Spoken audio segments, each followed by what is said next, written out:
पोटच्या मुलांना विकणाऱ्या या दोघांना पोलिसांनी ताब्यात घेतलंय। तर बरड्याच्या वाडीतील 9 मुलांना नाशिकच्या बालगृहात दाखल करण्यात आलंय। जन्मदात्या आईनंच हलाखीच्या परिस्थितीमुळे 14 ते 6 अपत्य विकल्याची धक्कादायक घटना न्यूज 18 लोकमतनं जगासमोर आणली। त्या महिलेवर ही वेळ बाळ विकण्याची, स्वतःची मुलं विकण्याची वेळ का आली? सामाजिक बांधिलकी जपणाऱ्या न्यूज 18 लोकमतनं सातत्यानं राज्यातील अनेक चुकीचे प्रकार चव्हाट्यावर मांडून त्यावर तोडगा शोधण्याचा प्रयत्न केला। मुलं विक्री प्रकरणात आरोग्य विभागाचा धक्कादायक अहवाल न्यूज 18 लोकमतच्या हाती आला। या अहवालात धक्कादायक माहिती नमूद करण्यात आली आहे। त्या महिलेनं 12 मुलांना जन्म दिलाय। 2 वेळा तिचा गर्भपात झाला। जन्म देऊन अपत्य विकून पैसा कमावणं हा तिचा हेतू असल्याचं अहवालात नमूद करण्यात आलं। या महिलेनं आतापर्यंत 3हून अधिक बालकं विकल्याचा संशय आहे। गंभीर आहे बुवा, परिस्थिती काही यांची चांगली नाही। मग बाळाला अंगावर पियाला नाही, मग मी काय करणार? कारण तर पैसा पाणी नाही, कोणी कामाला नाही, कोणी नाही, शेतचा काम करायचा, भात जोडायचा, त्या घरी पोरांनी खाया ठेवू का त्या ओपून टाकू? मुलांच्या विक्रीचं हे धक्कादायक प्रकरण कसं उघडलं त्यावर एक नजर टाकूया। बच्चूबाई हांडोगेनं 10 ऑक्टोबर 2025ला एका अपत्याला जन्म दिला। मात्र बाळाचं वजन कमी होतं, त्यामुळे आरोग्य विभागानं अपत्याच्या तपासणीसाठी आशा कर्मचाऱ्याला त्या महिलेच्या घरी पाठवलं। त्यावेळी बच्चूबाईनं अपत्याला विकल्याचं आशा कर्मचाऱ्याला सांगितलं। त्यानंतर तिचं बिंग फुटलं।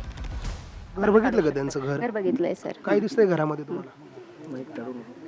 घरात काय त्यांच्या? TV, fridge, AC? नाही, ते काही नाहीये। 12 एकर शेती असं तुम्ही ठामपणे सांगता? त्यांच्या नावावर 12 एकर फक्त शेती आहे नावावर ना? पण उत्पन्नासाठी त्यांच्या घराला भिंती नाहीये, तुम्ही बघितलं का? म्हणजे तुम्ही जो अहवाल तयार करण्याचा प्रयत्न करताय किंवा सांगण्याचा प्रयत्न करताय, नाही सर, जो रिअल अहवाल असेल ना तो त्यानुसारच होईल सर, असं नाही। पण मग घरात टीव्ही, फ्रीज, एसी दिसतंय का? नाही सर, तसं तर काही नाहीये, पण मी नक्कीच याच्यामध्ये आम्ही बारकाईने खोलात जाऊन पूर्ण चौकशी करणार। आशा कर्मचारी गावागावातील महिलांच्या आरोग्यासाठी महत्त्वाची जबाबदारी पार पाडतायत। आशा कर्मचाऱ्यांचं काम अतिशय खडतर आहे, तरीही त्या कर्तव्यात कसूर करत नाहीत। न्यूज 18 लोकमतच्या पाहणी न्यूज 18 लोकमतनं थेट घटनास्थळी जाऊन या प्रकरणातील वेगवेगळे कंगोरे आणि परिस्थितीचं रिपोर्टिंग केलं। त्या महिलेच्या इतर मुलांशी संवाद साधला। त्या महिलेच्या घरची परिस्थिती अत्यंत हालाखीची होती हे सत्य आहे। मात्र त्यामुळे फक्त अपत्यांना जन्म देऊन त्यांची विक्री करण्याचा हक्क मिळत नाही हेही तितकंच खरं। तर दुसरीकडे न्यूज 18 लोकमतच्या बातमीनंतर पोलीस यंत्रणा खडबडून जागी झाली। पोलिसांकडून या प्रकरणाचा अत्यंत गांभीर्यानं तपास सुरू करण्यात आलाय, कारण चाइल्ड ट्रॅफिकिंगचाही अँगल या मूल विक्रीत असू शकतो। मुलांची कुठे विक्री करण्यात आली, त्यात मोठं रॅकेट आहे का, याचा आता वेगानं तपास सुरू करण्यात आलाय। ज्यांच्याकडे ती दिली होती त्यापैकी 2 कुटुंब हे आपल्या जिल्ह्यामधील नाशिक जिल्ह्यातील असल्यामुळे ते आणि त्यांच्याकडे ज्यांना सांभाळण्यासाठी दिले होते त्या लोकांना सुद्धा परत आणलेलं आहे। एक जे ठाणे ग्रामीणच्या हद्दीमध्ये होतं त्यांनाही रात्रीच घेऊन आलेलो आहोत। हिवाळी अधिवेशन सुरू असतानाच मुलं विक्रीची धक्कादायक बातमी समोर आली। सर्व पक्षाच्या राजकीय नेत्यांनी या प्रकरणाची गांभीर्यानं दखल घेतली। किती आर्थिक परिस्थिती तुमची हलाखीची असली पण पोटच्या मुलांना विकणं हे अयोग्य आहे।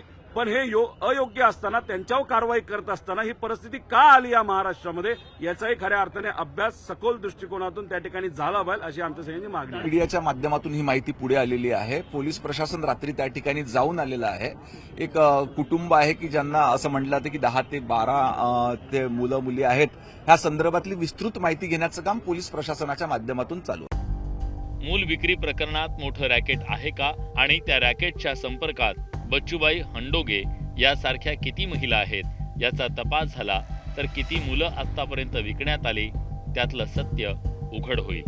लक्ष्मण घाटोळ, न्यूज 18 लोकमत, नाशिक।